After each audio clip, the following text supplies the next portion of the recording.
Hi, I'm John Bussey, Project Manager for Niagara Falls Storage Site. I'm going to walk through just a brief update because we're kind of running short on time on Building 401. The work plan preparation was completed in August of 2010. The work plans were ultimately posted on the web. We solicited stakeholder comments. We received comments from the DEC. No other stakeholders provided comments. We addressed the DEC comments, incorporated those into the plans, and we moved forward. Mobilization was completed during the week of October 4th. Heavy equipment, office, and trailers were brought on site. All workers received required health and safety before commencing any activities. Next slide. Next slide. Background radiological survey was completed. The background study included the building materials that were not impacted and included sheet metal, poured concrete, and concrete block. These areas were selected using the historic surveys as guidance for locations where no activity was previously detected. Suitable background locations were located such that the material is representative but unaffected by radioactive contamination. Instruments were held in place for 1-minute static measurements during the background study. And for each material, 4 separate areas were selected. And within each area, 10 measurements of each were obtained at locations not impacted by radioactivity within the area. This basically established a data set of independent measurements for each material and each type of measurement. The background study results were provided to the DEC. We had a conference call with them, making sure that they were in agreement with what was provided by our contractor and accepted by us. And ultimately, it allowed our contractor to obtain a letter to dispose of non-radioactive material within New York State, and anything that was radioactive, determined to be, or classified as radioactive, would be sent off-site to a facility, Energy Solutions in Clive, Utah. The exterior radiological survey was completed for all accessible exterior areas. No radioactivity was discovered on the exterior of the building, except for one small windowsill on the west side of the building. The interior survey is approximately 55% complete. The first floor is complete, and there are 4 rooms, and the entire south wall on the second floor are basically completed at this time. Elevated radiological survey measurements have been detected, pretty much in line with previous survey results. The Corps performs daily quality assurance surveys and oversees all work done by our contractor. NISAC also performs periodic quality assurance, and actually Tom Papura, the DEC, is in the picture on the left. He's up in the rafters there performing the QA survey. Next slide. The asbestos survey was completed. All potential areas that could possibly contain asbestos were identified and sampled to determine whether or not they contain asbestos. In this picture, you can see some of the asbestos activities taking place on the northeast corner of the building. Basically, the transite panels on the exterior were found to contain asbestos. There were some on the low bay, there's some up on the high bay. We found some drywall inside, and there was some pipe insulation as well. All that is continuing. The northeast corner is completed. Most of the low bays, all the low bays are completed, and they were actually up doing the high bays the last couple of days. Next slide. We took down the silos. I don't know if anybody's driven near the site in a while. The landscape has kind of changed. The initial stages are shown there. Of course, the final stages are shown there. An exterior radiological survey was completed on each of the silos. There's no radioactivity discovered or encountered. Once it was brought down to the ground, the debris again was reanalyzed and resurveyed, and no radioactivity was discovered. Dust suppression was used throughout this whole process. If you go to the next slide, you can see basically we were wetting it down as they went to mitigate any dust. Particulate dust monitoring showed particulate concentrations well below the permissible exposure limit set by OSHA, and daily radiological air sampling is being conducted, and there has been no detectable activity. Next slide. Pretty much the path forward, we have pre-demolition activities continuing through November 2010. That includes the radiological surveys and continuing on with the asbestos abatement. through November 2010 as well, with demolition continuing through early January 2011. We have started demoing some of the low bay on the north side of the building in order to access some of the asbestos on the high bays. And we expect to wrap up the project by the summer of 2011. That's the quick and dirty update. Question? Yeah, historically, the building was constructed to resemble, barns with silos to throw off all the German spies in the area. Historically, what was the use of the building? The building, actually I presented this at the last meeting. Originally it was the boiler house for the TNT production plant. From there, moved into boron production, and ultimately they started storing waste in there from the MED AEC days. Any other questions? No. You got a question? Just a comment. You left out the storage of the Knowles Atomic Power Laboratory waste in between the use as a boiler plant and the use as a boron-10 production facility. Thank you. You're welcome. Can I put you on my payroll? Please do. Anybody else? Going, gone. All right, this is the one that you've probably all been waiting for. So I'm going to kind of walk through this slowly. I'm basically just going to provide you with a general scope and vision of what we see and how this will work. We have questions that were at the front table. I'm asking you guys to fill it out because I need to set boundaries on this. I don't have unlimited funds to go willy-nilly. So I'm kind of going to walk through what our vision is, and hopefully you'll give us some feedback on those questions. I can solidify the scope, and then we can move out on that. This past summer, we committed to discussing community expectations and options available of the Corps to establish facilitated technical discussions with interested community members. We have received communication from some community members that they are satisfied with Corps communications to date.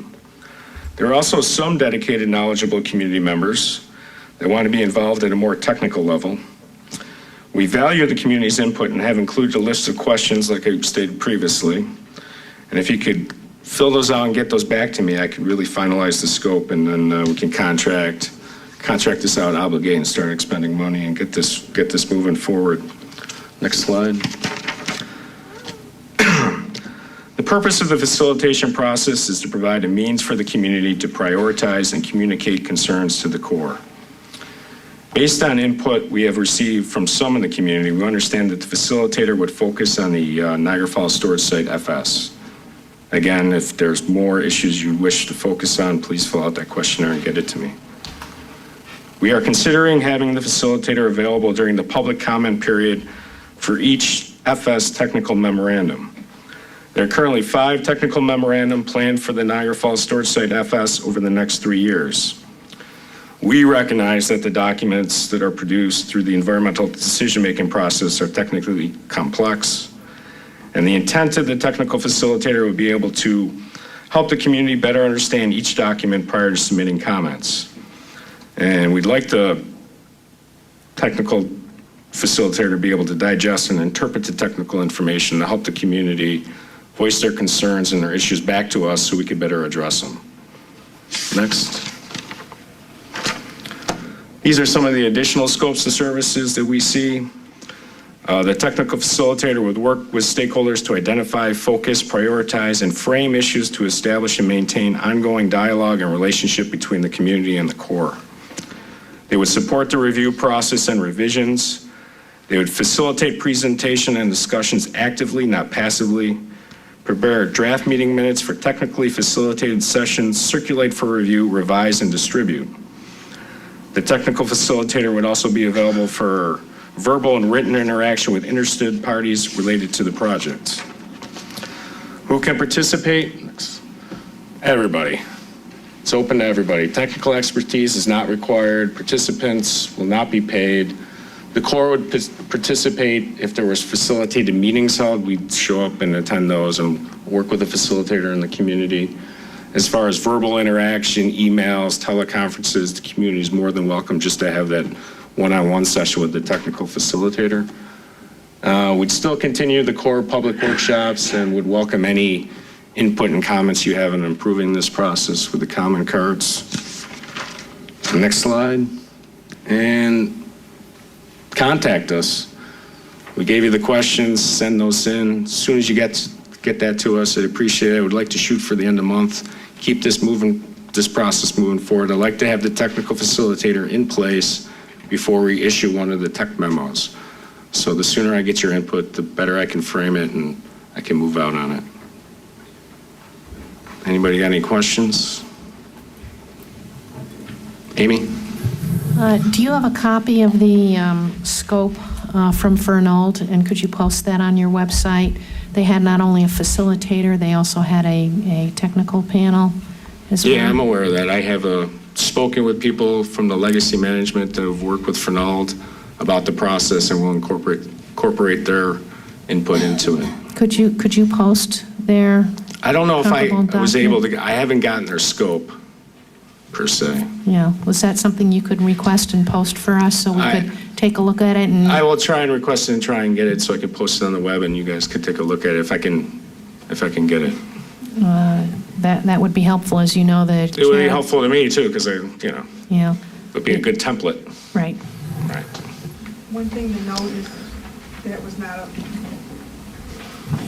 This is our lead. One thing to note is that the group that they had at Fernald was an official Federal Advisory Committee Act Citizens Advisory Group. It was not what we are looking at here. We're looking at facilitated technical discussions, not to the extent that is allowable under that specific group that's established basically by the Office of the President.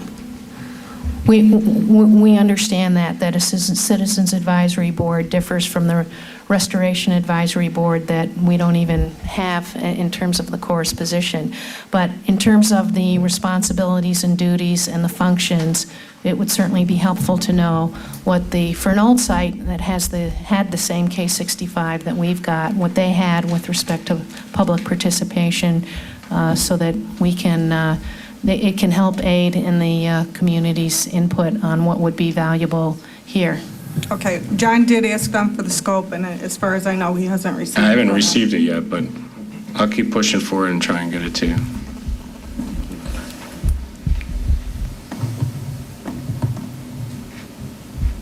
Boy, I thought there'd be more questions on that one. Spoke too soon. I have a question. It's just a dumb question, but I'm kind of leery on asking you. Perhaps it's your attitude on the way you're addressing us in your presentation. Like, if we have a question, we've got to write it down and submit it. We can't ask anything. But anyway, I'm going to ask you anyway. I don't know.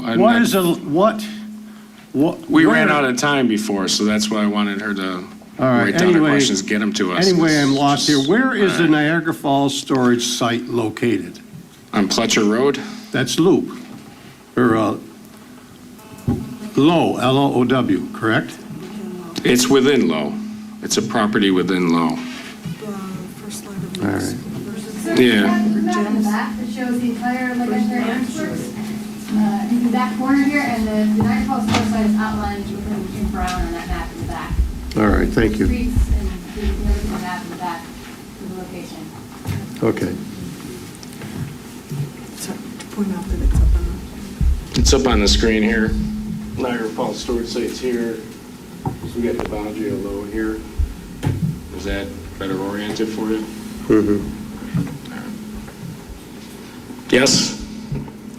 I have one question. Obviously, you're going forward with the technical facilitator. Over the last few months, I've had various discussions with EPA, yourselves, regarding leakage from the interim waste containment structure. And my main concern is there an imminent risk from that leakage? We have discussions about whether it's leakage or whether it's pre-existing contamination, I firmly believe it's leakage. So if the appointment of a technical facilitator takes several months, how do I proceed forward in the meantime with discussing leakage from the NFSS cell? We are more than willing to set up a meeting with you, and you can come in and discuss it with the core team and present your ideas and your concerns, and we can address them accordingly. Okay. At the last meeting, it was said that you would look at the water lines, because I have a particular concern about a 10-inch cast iron potable water line. It's a 10-inch water line. Yeah, that's 70 years old, that seems to be acting as a preferential pathway. We're going to work that into the feasibility study. I've shaken money loose for FY12 to incorporate an investigation of that line into the feasibility study.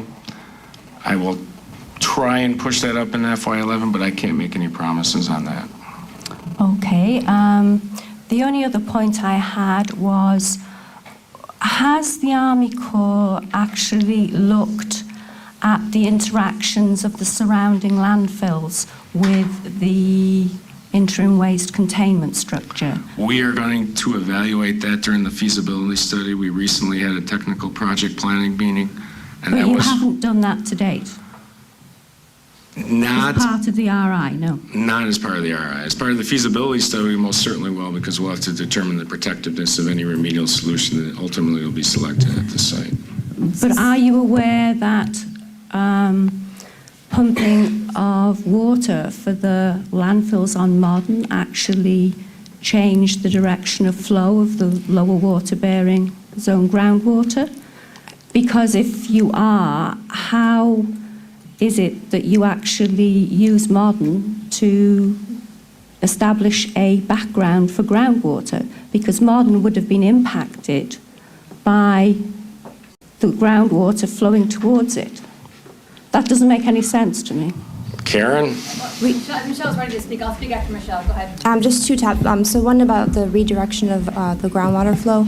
And I believe Don DeMarco, our hydrogeologist that developed the model, is here tonight and maybe can speak better to this. But we had actually had a meeting with Modern because we had the same concerns that you do, and because they were actually going to be establishing their new landfill. And part of that is that they actually pump continuously until that landfill liner is down.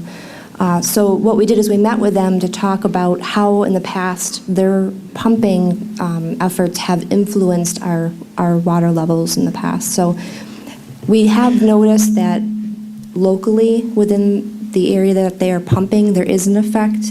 However, when you look at it from a regional perspective, you don't see that level of influence. The second aspect of your question was Modern background, and that may not make sense to people. Why would you use a landfill as a background? Wouldn't it potentially be contaminated? There's one facet of background that's important to know is you want to get the closest to the site that hasn't been impacted, because you want it to be representative and you understand of the area. So what we tried to do was the wells that we focused our background sampling on were actually upstream of their landfills. But if you look at the environmental surveillance reports of the 1990s, the water on the NFSS changes direction. And not just regionally, across the entire NFSS. So that Modern is actually down gradient of the IWCS. I'd have to look specifically at the document that you're looking at. It's not just one, it's several. It's from about 1996 up until about 2001. That's Okay. 5 years. That's something that we can talk about when we sit with you and talk about your concerns. I know that we did look at their pumping rates and what effect it would have, and Don's going to speak up behind me here. I'm sorry, I heard someone else about to I start. was just going to say, Don, when you get done, we have to change the tape again. I'm sorry. Okay, sure. I just thought I would mention that I'm not aware of the changes in water levels that you're referring to. such that, basically in our analysis of the water levels, we compiled all the available water level data for the Niagara Falls storage site for modern landfill and the data available from CWM. And in total, it was over 15,000 different monitoring data points. We plotted this up. We separated data according to water levels in the upper water bearing zone, that is in the brown clay till, and water levels in below the GLC. We referred to those as a separate hydrogeologic unit, and we referred to that as the lower water bearing zone. At any rate, we plotted hydrographs up, and at the modern landfill property, we were aware of the pumping, as Michelle attested, and met with them. And in some instances, in reviewing the hydrographs, we saw that pumping in the lower water bearing zone depressed water levels at a location, but it would have no effect on the upper water bearing zone. So there is a separation between these two units. But at any rate, I'd be interested. I could look into the particular dates, because I have this data available in a database form and so on. If you have particular dates, we can look into that. If you look at the environmental surveillance reports for the NFSS from 1996 up until, say, 2001, and you look at the maps that have been produced for the lower water bearing zone, that should give you the data that you require. But I think that's concerning that at a time when the lower water bearing zone groundwater actually reverses, the Department of Energy stopped monitoring the lower water bearing zone. So I think, from my perspective, the community has been persuaded that there isn't really an issue with the interim waste containment structure, but really there hasn't been any real monitoring going on. In the sense that we're not looking at the lower water bearing zone since 1993, yet you're actually causing that water to completely reverse direction. And yet we feel comfortable because in 1995 a report is put out that says there is no imminent risk because of the data presented to that panel. But largely the panel didn't have all the data, and thereafter there was no data. So I feel really concerned that the question of leakage is being overlooked. Just to clarify a couple points, during the remedial investigation, 93% of our lower water bearing zone wells were sampled. And the reason we're focusing on the upper, at this point, water bearing zone is because that is where the contamination has been found. But we heard your concerns last time, and I know you've brought this up before. So one of the things we did as part of the environmental surveillance program is enhance it further to add a further level of protection. And that included adding 9 upper water-bearing zone wells and 12 deep wells to the environmental surveillance program. So we started collecting it this fall, so you should see it in the 2011 tech memo. Do you actually have the data for well OW11B for spring of 2009? I was hoping that you might have released the environmental surveillance data in time for tonight's meeting, but because I'm just interested how much the uranium has increased in the spring. You sent me the fall, but not the spring. I'd have to check on that. I'm not sure where that stands. Jane, did you bring that table with you?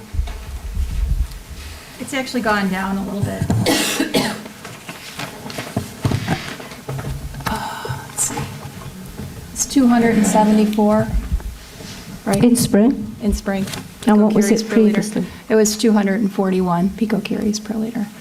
So it's a slight decrease. It's gone to 274 and it was 240. It was 274 and now Oh. it's 241. The latest is 241. In spring? in Yeah. fall. No, I was asking what the spring value was. 274. It's 270. And what was it in 2008 for spring? You know what, these are, yeah, it was 274 and it's dropped to 241. What's the spring of, the spring and the previous spring? 2009. 2009, right? Yeah. She wants the two springs. I wanted the spring 2000. So the spring of 2000. Because I don't think you can compare fall with spring. I wanted the 2009 spring value. You sent me the fall. The spring 2008 is 253, and the spring 2009 is 274. So it's still increasing from spring to spring. From spring to spring, it has increased, and then in the fall, it went to 241. Right, what I did was I actually compared values each year, spring with spring, because I think that's more realistic, not mixing spring and fall. Right, and that's a well that we're continuously monitoring to keep an eye on. as well. Right, but I think there's a point that what you're not taking into account is the preferential pathways that may exist with the water lines. So, for instance, I believe that that particular well is being affected by the contamination south of the IWCS. So how is modifying the groundwater monitoring program going to take into account preferential pathways which may allow the contamination to bypass the wells? We actually did add some of the wells just north of it to keep a closer eye on the extent. My to which concern, and I think the concern of many people, is the south. We've added wells to the south of the cell as well, both in the upper and the lower water bearing zone. Right, but So that's this towards well the that you're west. talking about is on the other East. side of the central drainage ditch from the cell. We've added several It's down wells. gradient of the water line. Right, but we've added, if the leakage is in fact coming from the cell, we'll detect it in the wells that are closer to the cell itself. Wouldn't you agree? Not if it's coming via the water line, no. Well, it depends on where the well location is, but if it's coming from the cell, if you have a well that's closer to the cell, near the water lines, Depends if you've got a preferential pathway. well, it's got to originate from the cell itself. Right, but you don't have wells every few feet, do you? Well, I think we have a fairly good spacing of wells around the perimeter of the cell, and we've added 21 wells. Right, but one of the wells that you temporarily put in for the remedial investigation was very high in uranium, about over 900 picocuries per litre. Is that well still in existence? Because it would be interesting to measure that again. Unfortunately, the temporary wells have been closed. They were meant to be temporary, so unfortunately, we don't. Could you sink another one? It's possible. I mean, Just a point of order. The numbers here, as I'm saying, it's 253, actually to the near significant figure, it's 254, 274, and 241. And if I'm doing the math correctly, that's within 2 sigma, and which has got to be the counting error of these things. These are essentially the same numbers. To 2 significant figures, they'd be 25, 27, and 24. That's not, that's not movement. Same number. I mean, it's high, but it's the same number. I wouldn't see there's any trend there. So you don't see a trend from... Neither up nor down. From, if you look back, you plotted out from 2003. Oh, yeah, there's a difference between 2003, but I'm saying over the last 3 measurements, they're within 2 sigma. Right, but if you compare fall 2008 with fall 2009, what's the difference? There's a difference there, but I'm saying, you were saying there's a difference. No, I was These saying that things. you have to compare fall with fall and spring with spring. But this is what, this is only uranium, right? total uranium. And this is, They're all total uranium. okay. Yeah. Everyone, can I address the question about background? The background, we did scrutinize the background data set from Modern, and we did see that there were 2 wells that were slightly higher in uranium concentrations than the rest of the data set, and they also had differing ratios of the isotopic radionuclides, the uranium-234 and the uranium-238, which can indicate whether or not the source of the uranium is naturally occurring or if it's from a contaminated area. And we did eliminate those 2 data points from the background data set. So we did scrutinize it carefully to make sure that it was clean and truly representative of a clean, unimpacted area. So we did eliminate two data points from that set. So we think that the remaining data points do represent an unimpacted area. I don't see how it can be unimpacted if it's down gradient of the IWCS. I guess the thing to mention too is that wasn't our only background groundwater locations. We did actually sample as part of, in an effort with a low background, and we gathered some off-site as well, actually north and west of the properties, in some cases south. So there was other data generated for a background data set that we compared the modern data set with to make sure that it truly was representative and not, didn't have any type of evidence of. We also, this is not our only FutureUp site. We have about 10 or 12 other FutureUp sites around New York State, Pennsylvania, Ohio. So we do sample, unimpacted areas to get background local reference, points for unimpacted areas for uranium at each one of our sites. And that the background data set at Niagara Falls Storage Site is similar to the background data sets that we've been obtaining in all these other locations. All right, it looks like we do need a technical facilitator after all. But, well, I recall the DEC discounting a background well that was a mile away because it was too far away. So we do need to decide which way we're going to go on background. I know from talking to Paul that he was going to maybe say a few words tonight. I don't know if he's still awake. If he still wants to get up here and say a couple things.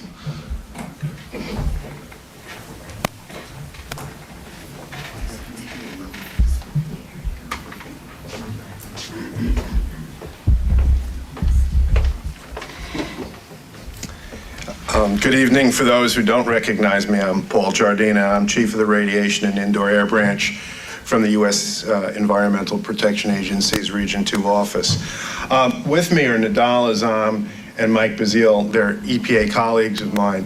Nadal, raise your hand, please. And Mike. Mike is in our office up here, our public affairs office here. He's the one who keeps his hand on the pulse, goes to all the meetings, and is really our eyes and ears. And Nadal works with me as my technical colleague and has been involved in this project on and off for the last, 2 or 3 years. So after this is over, if you want to talk with them about this, that would be great.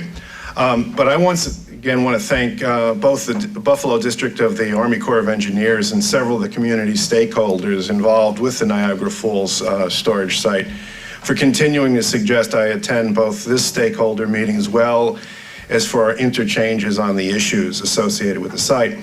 When last I was here in June, I made a point of mentioning our mutual interest in assuring that there was an adequate radiation detection system around the interim waste containment structure. This houses the extremely radioactive residues, about 99% of the hazard on this site, left over from our nation's nuclear weapons development program. As I mentioned then, several key stakeholders, specifically Dr. William Beck and Dr. Joseph Gardella, gave us very valuable and specific input on what they thought would be necessary to assure the existing scheme would meet future challenges. I also enlisted support from our EPA National Air and Radiation Environmental Laboratory, and all of the input we got was sent to and discussed with the Buffalo District. Recently, we received a proposed upgrade from the U.S. Army Corps of Engineers, and after our review, we believe it is responsive to our suggestions. And in fact, we had a couple more suggestions, which we just talked today, and I think we're going to be in total agreement. This is really important. We cannot determine at this time when a preferred alternative will be in place until the Army Corps of Engineers completes its feasibility study for the NFSS site. We have provided guidance on that issue to the Corps. We believe the Corps needs to focus its attention on the interim waste containment structure and the removal of the radioactive residues therein. We realize this will be a costly endeavor, and a properly designed and executed preferred removal alternative will take time and substantial funding. So it's important that the best possible environmental monitoring system be put in place to detect any possible malfunction in the IWCS, and I think we're there. Equally as important is stakeholder confidence. Over the past year, EPA has been working with stakeholders, not only Bill and Jim, but Amy and Ann, and specifically other concerned local citizens who have volunteered time and effort to meet the common goal of getting these leftover weapons development wastes removed, safely disposed, while assuring that while this process unfolds, all around the NFS facility are adequately protected. I think that's the bottom line. Since the past summer, I think we have met and made great strides. I met with the local citizens who are technically savvy, and they have helped shape our suggestions. I also am aware that the Corps is moving to create a more formal process whereby sound technical judgment of local citizens can be harvested to be part of the final preferred alternative. From where we stand at EPA, this looks most promising, and I really congratulate all of those who sat down and worked things out. I know this has come a long way. We need to remember that we're working on a problem that is over 70 years old.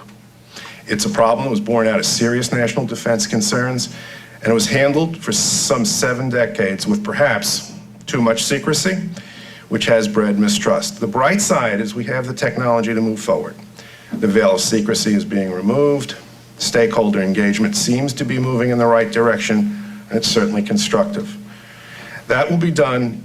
Now we need time to move the right direction and properly draw up the plans to remedy the problem. That will be done by the U.S. Army Corps of Engineers feasibility study, which is going forward with stakeholder involvement and with regulatory review. When that is completed and passes muster, then it will be time to get on with a final remedy. In the end, it will be costly. In the end, it will seem like it took too long. But from my viewpoint, we will get there, and we'll do it safely, and we will protect the environment. In closing, I want to go back to what I said in my closing remarks at the June meeting. Then I challenged us all to channel our passions to find a pathway to work together and move forward. I believe we have a pathway to move forward. The road's not going to be a short one, but we all need to stay the course. Thank you, and if you have questions for the EPA, I'm here.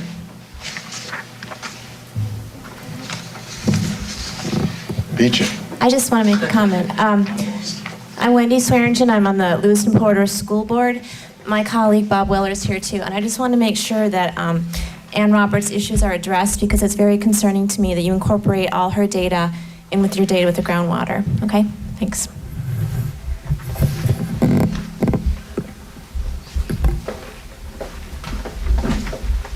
Thank you. Bruce, if you would turn the lights up, we'll go to the regular discussion workshop portion of this meeting where you are able to ask any question you like of any member of the team. And please feel free to drink more coffee and have more cookies as we're going through with the rest of the discussions. Are there additional questions?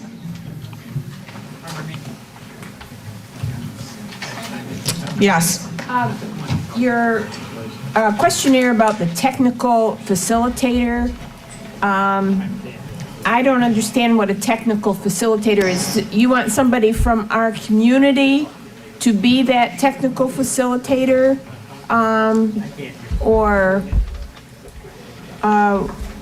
No, so What does a technical facilitator do? Interpret your data? he'll help the community understand the data that we put out, whether it's the monitoring data, these technical memorandums, which will be complex. He'll help to interpret and digest that so the community can understand it. And so we're not talking, I don't know, technical babble. So, and you guys, he'll help you distill it down, analyze it, and then be able to get back and prioritize your concerns and issues back to us. This would be from the community or from the Army Corps? We will hire the technical facilitator. Oh, It'll all be right. contracted by us to work with the community. I see. So we're Okay. trying to get your ideas so we can develop the scope of work for that person. Okay, fine. Thank you. That helps. Okay. Additional questions? Ann? Do we have any representatives from the Department of Energy? Yes, Chris Clayton is here. Right. I had a few questions for the Department of Energy because in discussions with the Army Corps, EPA, there seems to be a piece missing, which is the Department of Energy. So I sent you a few questions via email in the hope that you might answer them. Shall I let you read them out?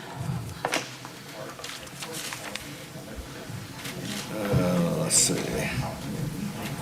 Want me to read your entire letter, ma'am, or? No, let me read them then. Okay. The first one was, has the Department of Energy ever evaluated the impact of the adjacent landfill operations on the NFSS interim waste containment structure? To my knowledge, no, ma'am. Has the Department of Energy ever developed an alternative system of monitoring the interim waste containment structure other than groundwater monitoring and measurement of the water levels inside the IWCS? To my knowledge, ma'am, no, ma'am. Does Department of Energy have a record of the nuclear reprocessing wastes from the Knowles Atomic Power Laboratory placed inside the IWCS? I'd have to defer to my colleague.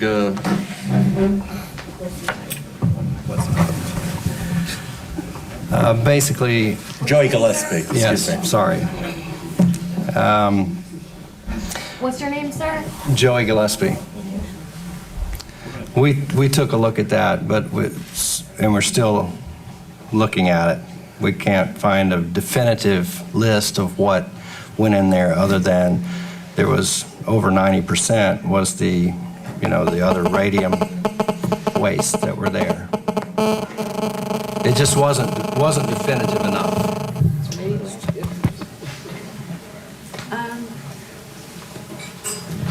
I think what concerned me was that the information I had been given by the Army Corps, other agencies, was that only remediated soils, etc., that contained KAPL waste had gone into the IWCS. But when I looked at the 1994 Bechtel surveillance report, they had actually listed other waste described as crates of combustible material and drums of processed waste, which the only time I've seen that description referred to the KAPL waste. That's correct. So my concern was that not all of the KAPL waste actually got sent to Oak Ridge. And in connection with that, there was one drum of waste, uranium residues left on the NFSS. Are you able to say whether that's from KAPL? It was basically contained uranium and also I think it was americium. Michelle, could you comment on that? And are you talking about the drum, like the deteriorated drums? Yeah, the abandoned drum. That you actually addressed that in the replies to the questions where you said it could have come from there. Right. I mean, if there's any americium residue, I mean, that would be the only waste stream that But would I was have it. wondering whether KAPL people could actually comment on that, because they should have better knowledge of what they sent to the site. We have a general list that was sent to, at the request of New York Department of Health, but even it is not as detailed as I would like for it to have been. We are currently putting together a capital assessment report of the vicinity properties and the NFSS, wherever capital waste was known to be stored from the record. We've taken a look at that. Just from our past surveys, any data that we may find, any citizen input would be nice as well. And our report at this point is leaning towards the bulk of the capital waste was either shipped off site or the less than 6 micro-R combustibles may have been incinerated at a couple of locations, and we evaluated those locations, and our findings are that there's really very little, if there's any, capital waste remaining, and that would be covered by the Corps if they would look. I mean, not covered by it, but they would evaluate that. Have you looked at the groundwater data for the lower water bearing zone, No. which has several wells, both on modern and on the NFSS, which shows elevated beta, gross beta, which I know is only a screening, but is yet to be investigated. Ma'am, when the Food Rep program was transitioned from the Department of Energy to the Army Corps of Engineer for remedial action, a majority of that monitoring and such was also transitioned to the Army Corps. So since approximately 1997, our involvement, the Department of Energy's involvement, has been limited on any analysis, any review of collected data on that, except for those data packets that were completed prior to the transition of 1997. One point on that was that the Department of Energy commissioned a special study of gross beta in the groundwater around the IWCS, but there's no record in the annual surveillance report of why they did that. Was that related to the possibility of capital material going into the IWCS? Do you have a title of that document? It's the 1991, 1992, 93 environmental surveillance reports for the NFSS. And they measure gross beta for those years. We'll take a look at that. Thank you, I'd appreciate that. Yes. Yes, ma'am. Now, on the capital report, we're finalizing that, getting comments from the Corps and making sure that it's all together, and then we will post that to the website for the public to take a look at. We also have posted our assessment of the vicinity properties. If you should have gotten a notice as part of this public group. And I'd like to follow up, how many copies did we bring, Joey? We brought, CDs. we have 6 hard copies, and we'll take names for CDs if you want me to send you one. Yes, there's no problem. So at the end of the meeting, if you want to provide an email address or a shipping address, I'll be more than happy to send that out. But it will be publicly available and posted. Additional questions? Okay, we do have a short time-lapse video that we can show of the demolition of Building 401 at Niagara Falls Storage Site. It's not the whole demolition, it's just what we could get together before the meeting of the shots that we had from a time-lapse cameras. And then we'll have, so you can either go to the back and look at the posters and talk one-on-one with either Paul Giardina or any member of the team, or Chris Clayton from the DOE and his team. We'll still be here for another 15 to 20 minutes. Thank you very much for coming tonight.